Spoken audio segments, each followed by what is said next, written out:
আসসালামু আলাইকুম। আশা করি ভালো আছেন। আজকে বানাবো পাকা আমের হালুয়া। এটা খেতে এত মজা যে বানানোর সাথে সাথেই শেষ হয়ে যায়। এখানে আমি হাফ কেজি পাকা আম নিয়েছি। এগুলো আমি ছুলে নিব। ছোলা হয়ে গেছে, ভালোভাবে ম্যাশ করে নিব। হয়ে গেছে ম্যাশ করা, চলে যাব হালুয়া বানানোর কাজে। এখানে আমি 1 চামচ ঘি দিয়েছি। ঘি গরম হয়ে গেছে, আমগুলা ঢেলে দিব। আমগুলাকে আমি হাই হিটে জাল করব। মেজারমেন্ট কাপের হাফ কাপ চিনি দিয়েছি। মিষ্টির পরিমাণটা বাড়িয়ে কমিয়ে নিতে পারেন। দিয়ে দিলাম 2 চামচ গুঁড়া দুধ।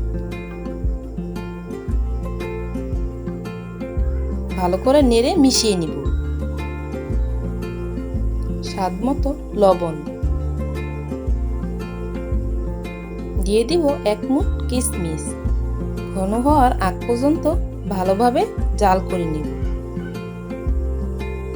ঘন হয়ে গেছে।